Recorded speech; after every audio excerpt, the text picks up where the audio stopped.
मंडळी सस्नेह जय महाराष्ट्र। आपल्या सगळ्यांना दिवाळीच्या खूप खूप शुभेच्छा। दिवाळीचा सण आहे आणि सगळीकडे दीपोत्सव जल्लोष उत्साह आहे। तशी राजकारणात काही ठिकाणी गडबड सुद्धा चालू आहे। मी काल एक व्हिडिओ पोस्ट केला होता। हा व्हिडिओ पोस्ट केल्यानंतर बरीचशी खळबळ उडाली। अनेक वृत्तवाहिन्यांनी याच्या बातम्या लावल्या आणि काही प्रश्न उपस्थित केले। काही वृत्तवाहिन्यांनी एक ओळ चालवली की सुषमा अंधारे यांनी आरोप केला आहे किंवा आम्ही या व्हिडिओची पुष्टी करत नाही। थोडक्यात काय तर तो व्हिडिओ पुण्यातला आहे की नाही अशी त्यांना शंका वाटली आणि म्हणून मग मी अवघ्या 1.5 तासानंतर पुण्यातल्या ज्या ठिकाणी ती घटना घडली होती त्याच ठिकाणी जाऊन पुन्हा एकदा लाईव्ह केलं आणि आपल्या सगळ्यांना ती जागा दाखवली। जागा कोणती आहे? पुण्यातला अग्रसेन शाळेकडून येणारा रस्ता जो जेल रोडकडे जातो आत, सुधारगृह आहे। थोडंसं पुढे आल्यानंतर उजव्या हाताला जात पडताळणी कार्यालय आहे, डाव्या हाताला गर्द झाडी आणि एक शौचालय आहे। थोडं अजून पुढे गेलं की 100 मीटरच्या अंतरावर कॉमर्स झोनचं गेट आहे आणि पुन्हा 100 मीटर आत गेल्यानंतर जेव्हा आपण उजवीकडे वळतो तेव्हा जेलचा परिसर आहे। थोडक्यात हा संपूर्ण परिसर सुजय विखे पाटील खासदार आणि अत्यंत संवेदनशील परिसर आहे। एसआरबी न्यूज साठी संतोष बोरुडे, कोल्हार, भगवतीपूर। प्रश्न उपस्थित केले होते। त्यातला प्रश्न क्रमांक 1 मी असं म्हटलं की अशा पद्धतीने कैद्यांची गाडी थांबवता येते का? प्रश्न क्रमांक 2 गाडी थांबवल्यानंतर ज्या पद्धतीने या गाडीचा म्हणजे जी वस्तूंची देवघेव केली जाते, मी जरा चांगला विचार करते। चांगला विचार असा करते की बाबा कैद्यांच्या काही आवश्यक वस्तू असतील आणि त्या वस्तू त्यांना द्यायच्या असतील, पण त्या वस्तू अशा रस्त्यात थांबवून दिल्या जातात का? कारण कैद्यांना जर वस्तू पुरवायच्या असतील तर त्यासाठी आपल्याकडे कायदेशीर प्रक्रिया असते। जसे की कारागृह अधीक्षकांची परवानगी लेखी घ्यावी लागेल, काय वस्तू द्यायच्या आहेत ते त्या लेखीमध्ये सांगावं लागेल, पुन्हा त्या वस्तू कारागृहाच्या प्रवेशद्वारावर तपासून घ्याव्या लागतील आणि मग त्या वस्तू आत जातील। मग ह्या रस्त्यातच वस्तू का दिल्या गेल्या? प्रश्न क्रमांक 3 या वस्तू देताना त्यांचा कपडा लत्ता जेवणाचे डबे असं काही आहे का? त्या पाकिटातनं काय असं महत्त्वाचं? एवढ्या छोट्या छोट्या पाकिटांमधून काय म्हणजे कपडे तर नसतील, जेवणाचे डबे नसतील, मग काय होतं? ते अफीम होतं का? ते चरस होतं का? तो गांजा होता का? कुठल्या वेगळ्या प्रकारचं ड्रग्ज होतं का? दारूच्या बॉटल्स होत्या का? सिगरेट होतं का? काय होतं नेमकं? प्रश्न क्रमांक 4 हे सगळं केल्यानंतर तो जो संपूर्ण एरिया आहे या एरियामध्ये कुठेही सीसीटीव्ही नाहीये। सीसीटीव्ही कुठे आहे? डायरेक्ट अग्रसेन शाळेच्या जवळ आहे। साधी विचार करण्यासारखी गोष्ट आहे की जर तिकडे जेल आहे, जेलला भेटायला अनेक जेलमधल्या कैद्यांना भेटायला त्यांचे नातेवाईक जात असतील, साथीदार जात असतील, सहकारी जात असतील, काही चांगल्या प्रवृत्तीचे लोक जात असतील, काही वाईट प्रवृत्तीचे लोक जात असतील, समजा वाईट प्रवृत्तीचे गुन्हेगारी प्रवृत्तीचे लोक त्या रस्त्यावरून प्रवास करत असतील, त्यांच्यामध्ये जर काही चकमक उडाली, शाब्दिक काही झालं, काही हाणामारी झाली, अशा वेळेला काही अनुचित प्रकार घडला तर तो प्रकार रेकॉर्ड करण्यासाठी सीसीटीव्ही का नाहीत? ज्या पुण्याच्या स्मार्ट सिटी देशाचे गृहमंत्री अमित शहा साहेब यांनी स्मार्ट सिटीचे गवगवे करत तिथे उद्घाटन वगैरे केलं होतं, मग स्मार्ट सिटीचे सीसीटीव्ही कॅमेरे जेल रोड सारख्या अत्यंत संवेदनशील परिसरामध्ये का नव्हते? आता जेव्हा आम्ही हे सगळं बोललो, आधी म्हणाले की हा व्हिडिओ पुण्यातला असू शकत नाही, मग आम्ही पुण्यातलं अख्खं लोकेशन दाखवलं। मग काही भक्तुल्ले म्हणजे त्यांच्याकडे काम करताना 3 प्रकारचे लोक काम करतात, लक्षात घ्या। आधी नेते बोलतात, मग नेत्यांचे काही झिलकारे कोरसवाले बोलतात, मग त्यानंतर त्यांची एक शाउटिंग ब्रिगेड असते, ते शाउटिंग ब्रिगेडमधले लोक बोलतात, मग त्यानंतर त्यांच्या स्लीपर सेलमधले काही लावारिस पेट्रोलर्स असतात, त्यांची नाटकं सुरू होतात. मला त्या सगळ्यांच्याच प्रश्नांची उत्तरं द्यायची आहेत, पण एका एका मुद्द्याकडे येऊया. सगळ्यात पहिल्यांदा मला वाटतं की लावारिस पेड ट्रोलर्स आणि भक्तुल्यांचं उत्तर दिलं पाहिजे. हा व्हिडिओ कधीचा आहे? हा व्हिडिओ कोणत्या काळातला आहे? भक्तुल्यांनो नीट ऐका. हा व्हिडिओ ऑगस्ट 2023चा आहे. हा व्हिडिओ कुणी कसा काय केला याची मला चांगली कल्पना आहे. व्हिडिओमध्ये बरंचसं खाली पाणी दिसतंय, डम्पिंग ग्राउंड दिसतंय, पावसाळ्यातला व्हिडिओ आहे आणि अवघ्या 6 महिन्याखालचा व्हिडिओ आहे. 6 ते 7 महिन्याखालचा व्हिडिओ आहे. मी याची आठवण करून दिली पाहिजे की ललित पाटीलचा उपचार 9 महिन्यापासून चालू होता आणि गेल्या 7-8 महिन्यामध्ये पुण्यात अनेक गोष्टी घडल्या. हा व्हिडिओ हा ऑगस्ट महिन्यातला आहे. पोलिसांची जर इच्छाशक्ती असेल तर हा व्हिडिओ रेकॉर्ड केल्यानंतर, म्हणजे आपण व्हिडिओच्या वरच्या बाजूला जिकडे आयचं चिन्ह असतं इन्फो, त्याच्यावर जर क्लिक केलं तर व्हिडिओ कधी रेकॉर्ड झाला, कसा रेकॉर्ड झाला, किती MBचा आहे, किती पिक्सलमध्ये केला, याची सगळी इन्फॉर्मेशन येते. तो इन्फॉर्मेशनचा स्क्रीनशॉट मी आपल्यासोबत शेअर करेन. ठीक आहे. तर हा व्हिडिओ 6 महिन्यापूर्वीचा आहे. म्हणजे सन्माननीय गृहमंत्री देवेंद्र फडणवीस साहेब हे गृहमंत्री असतानाच्या कार्यकाळातला हा व्हिडिओ आहे. आता दुसरा प्रश्न, थोडा भक्तुल्याच्या वरचे जे स्लीपर सेलमधले सोकॉल्ड आहेत त्यांचे पेड, अशा पेडवाल्यांच्यासाठी जे ट्विटरवर लिहितात त्यांच्यासाठी हा व्हिडिओ जर 6 महिन्यापूर्वीचा आहे तर तो आत्ता कसा निघाला? तर त्याचं उत्तरही दिलं पाहिजे. ललित पाटील प्रकरणामध्ये ज्या पद्धतीने मी वारंवार काही गोष्टींची माहिती मागते, मी डीन संजीव ठाकूर यांचा नार्को टेस्ट झाली पाहिजे या मुद्द्यावर ठाम आहे, आजही ठाम आहे. नार्को टेस्टमध्ये मी 4-5 लोकांच्या नार्को टेस्ट मागते. त्यातली दुसरी विनय अरहना जो रोजरी स्कूलशी संबंधित आरोपी आहे, याचा ड्रायव्हर दत्ता डोके ज्याने पळून जायला मदत केली, अशी माहिती आम्हाला माध्यमांकडूनच मिळत आहे आणि त्याला हडपसर पोलिसांनी ताब्यात घेतलं, ही माहिती माध्यमांकडूनच मिळाली. त्या दत्ता डोकेचं नार्को टेस्ट झाली पाहिजे. तिसरं, जेलमध्ये एखाद्या व्यक्तीवर उपचार होत नाही हे जेलचा डॉक्टर सांगतो, त्यावेळेला जेलमधला जो मेडिकल बोर्ड असतो तो मेडिकल बोर्ड त्याची शहानिशा करून त्या पत्रावर सही करतो. तो डॉक्टर कोण? ज्याने ललित पाटीलच्या उपचाराच्या त्या पेपरवर सही केली होती, त्याची चौकशी झाली पाहिजे. मग कारागृह अधीक्षक त्याला बाहेर काढण्याची प्रोसेस करतात. आता मी पुढे सांगते की डीनची चौकशी करतानाच उपचार करणारा डॉक्टर कोण होता, त्या उपचार करणाऱ्या डॉक्टरची चौकशी झाली पाहिजे. तर वॉर्ड नंबर 16 मध्ये उपचार करणाऱ्या डॉक्टरांचं जे रजिस्टर ठेवलं होतं, त्या रजिस्टरमध्ये जे पान होतं ते पान काही वृत्तवाहिन्यांनी स्पष्ट केलं.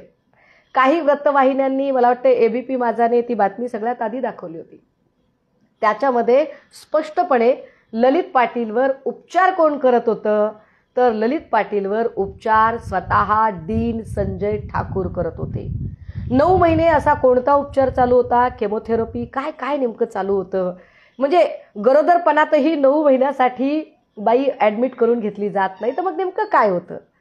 ही सगळी माहिती आम्ही मागत असतानाच माझ्यावर वेगवेगळ्या प्रकारची दबावतंत्र जेव्हा सुरू झाली, तेव्हा मीही इरेला पेटून काही माहिती काढण्याचा प्रयत्न केला, काही सोर्सेस, काही नेटवर्क वापरण्याचा प्रयत्न केला आणि कारागृह अधीक्षक आणि कारागृहाचा कारभार नेमका कसा चालतो, जेलमधल्या कैद्यांची जेव्हा कोर्टाकडे ज्ञान होते तेव्हा नेमकं काय काय होतं, याच्याशी संबंधित जेव्हा माहिती गोळा करण्याचा प्रयत्न केला गेला, तेव्हा त्याच नेटवर्कमधनं हा व्हिडिओ माझ्या हाती लागला, जो व्हिडिओ ऑगस्टमध्ये रेकॉर्ड केलेला आहे.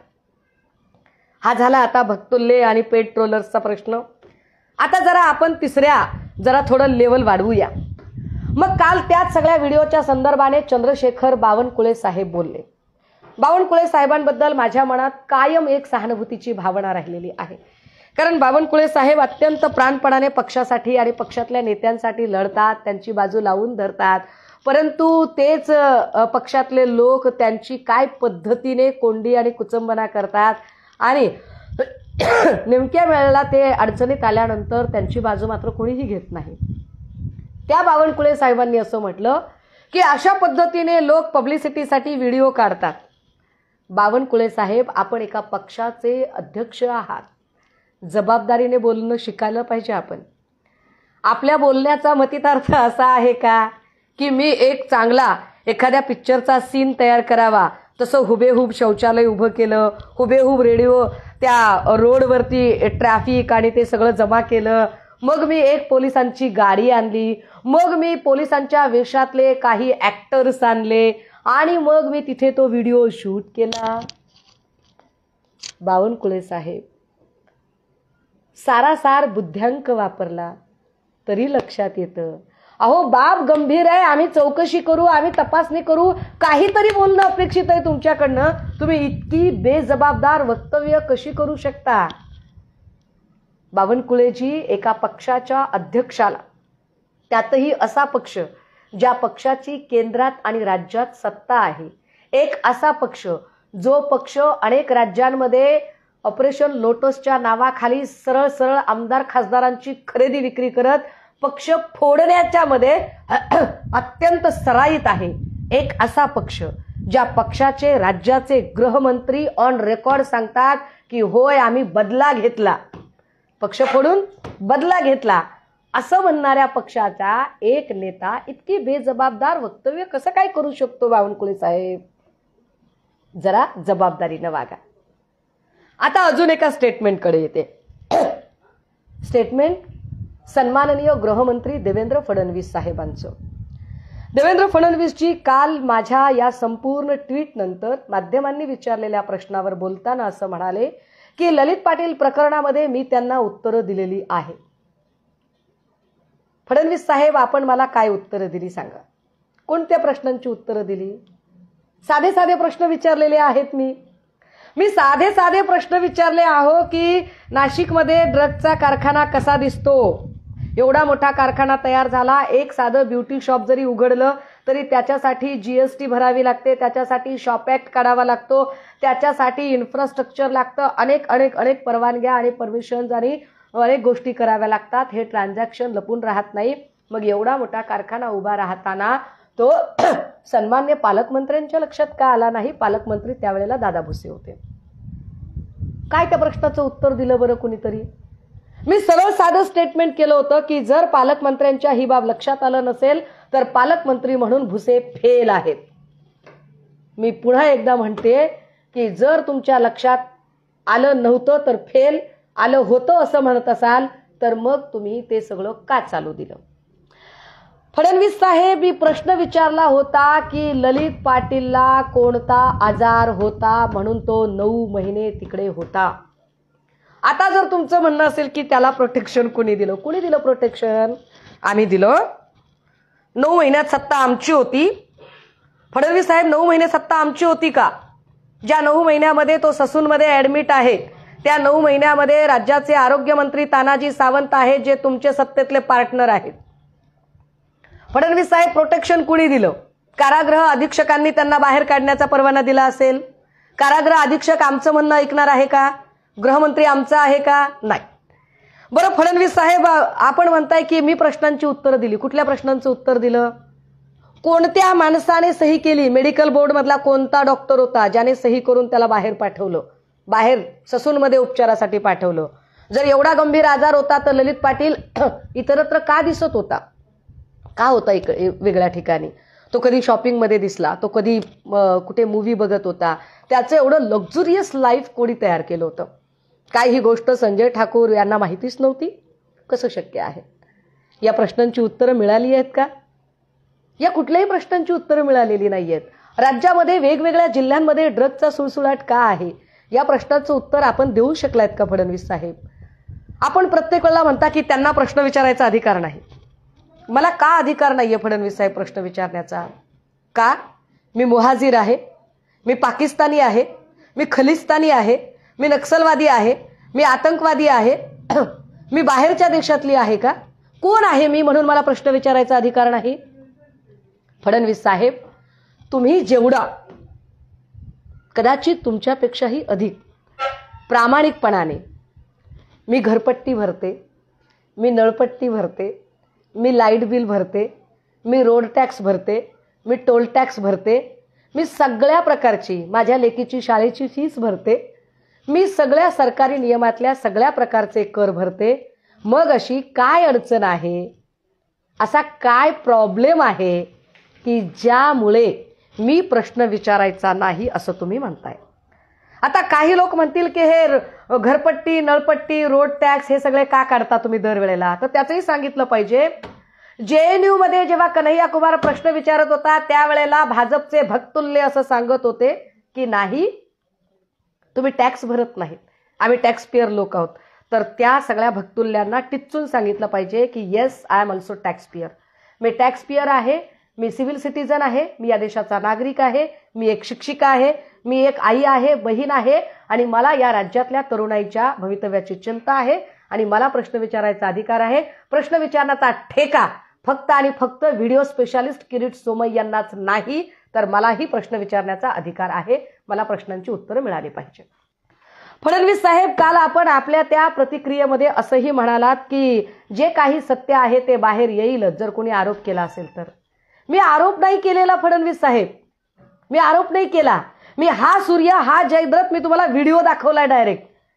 व्हिडिओ कुठला आहे ते स्थळ नेऊन दाखवलंय.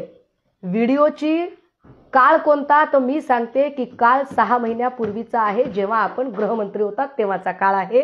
व्हिडिओ कसा मिळाला, तर मी सांगते की ललित पाटील प्रकरणाचा संपूर्ण पाठपुरावा करताना जी माहिती मला मिळवायची होती त्या माहिती मिळवण्याच्या प्रयत्नामध्ये हा व्हिडिओ मला मिळालेला आहे. आता यावरही जर तुमचं म्हणणं असेल की ठीक आहे, आम्ही चौकशी करू, आम्ही हे करू, तर फडणवीस साहेब, माझा पुढचा प्रश्न आपल्याला आहे की किती वेळा आपण तृतीय आणि चतुर्थ क्षेत्रातल्या कर्मचाऱ्यांच्या चौकशा आणि निलंबन करणार आहात.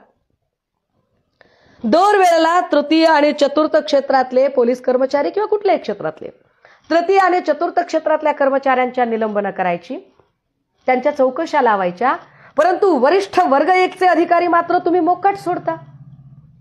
वरिष्ठ वर्ग 1च्या अधिकाऱ्यांचं काय, मग तो कारागृह अधीक्षक असेल, कारागृह महानिरीक्षक असेल, कारण जेलच्या परिसरात ज्या अर्थी हे सगळं होतं, हे कसं शक्य आहे, एवढी हिंमत होईल का तृतीय चतुर्थ श्रेणीतल्या कर्मचाऱ्यांची की त्यांनी महानिरीक्षक आणि अधीक्षक यांना पत्ताच नाहीये या सगळ्या गोष्टींचा. आणि जर महानिरीक्षक आणि अधीक्षक ही सगळी वर्ग 1चे जे सगळे काही अधिकारी आहेत, हे अधिकारी ज्या अर्थी ढील देतात त्या अर्थी गृह खाते म्हणून आपला त्यांच्यावर वचक नाहीये. आता फडणवीस साहेब, माझं शेवटचं म्हणणं, आपण जे म्हणालात की आम्ही चौकशी करू वगैरे, आपल्याला काही आठवतं का फडणवीस साहेब?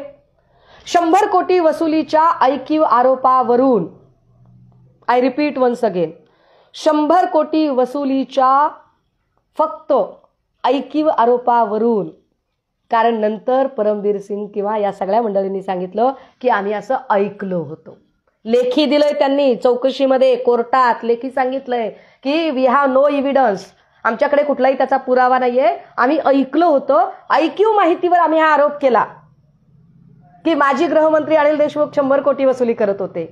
ऐकीव आरोपावरून तुम्ही अनिल देशमुखांचे राजीनामे मागितले आणि अनिल देशमुखांनी माझं म्हणणं सत्य सिद्ध होईपर्यंत होय मी पदापासून बाजूला राहतो असं म्हणत मी पदाचा राजीनामा देतो म्हणत त्यांनी राजीनामा दिला होता. तेव्हा तुमचे सगळे भक्तुल्ले, तुमचे लावारिस पेट्रोलर्स आणि तुमच्या शाउटिंग ब्रिगेड मधले, कारण नेते नाहीयेत तुमच्या बाजूने, तुमच्या शाउटिंग ब्रिगेड मधले सगळे लोक राजीनाम्याची भाषा करत होते. मग आत्ता मी ऐकीव आरोप करत नाहीये, मी थेट तुम्हाला व्हिडिओ देतेय. मी थेट जर तुम्हाला व्हिडिओ दिलेला आहे तर आता तुम्ही राजीनामा का देऊ नये?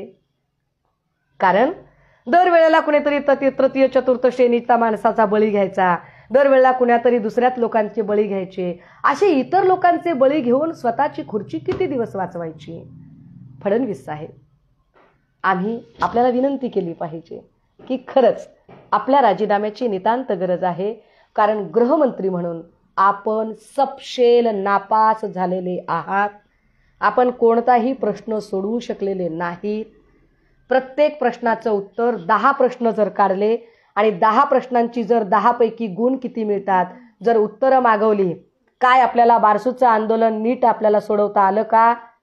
तर नाही, लाठी हल्ला करावा लागला. काय आपल्याला वारकऱ्यांना शिस्तीमध्ये पांडुरंगाच्या दर्शनासाठी पाठवता आलं का? उत्तर नाही, वारकऱ्यांवर लाठी हल्ला करावा लागला. काय आपल्याला मराठा आंदोलकांशी नीट बोलता आलं का? उत्तर नाही. आपल्याला लाठी हल्ला, अश्रुधूर आणि गोळीबार करावा लागला. काय आपल्याला ललित पाटील प्रकरणामध्ये संजीव ठाकूरला सह आरोपी करता आले का? नार्को टेस्ट पर्यंत आपण पोहोचू शकलायत का? उत्तर नाही. आपण हे करू शकलेला नाहीत. काय आपण महिला सुरक्षा या राज्यामध्ये देऊ शकलेला आहात का? तर चर्नी रोडच्या अगदी ज्या महिलेचे तुकडे तुकडे केले, फ्रीजमध्ये ठेवले, कुकरमध्ये शिजवले, मिक्सरमधनं बारीक केले, कुत्र्यांना खाऊ घातले, या प्रकरणापासून ते गावखेड्यापर्यंत कित्येक महिलांच्या सुरक्षेचे प्रश्न उभे राहिले. आपण ते सोडवू शकलात का? नाही. उत्तर नाही. आपण फेल. फडणवीस साहेब, 10 पैकी आपल्याला म्हणजे 8-9 प्रश्न सोडा, आपल्याला 1 गुणही मिळू शकत नाही. जर 10 पैकी एकही गुण मिळत नसेल तर मला वाटतं आपण नापास गृहमंत्री आहात. मी पुनश्च एकदा या सगळ्यांची आणि आपण जी काही काल वक्तव्य केली त्याच्या चौकशीची मागणी करते. थँक्यू. ताज्या बातम्यांसाठी आणि नवनवीन अपडेट्ससाठी SRB न्यूजला सबस्क्राईब करा आणि बेल आयकॉनला प्रेस करा.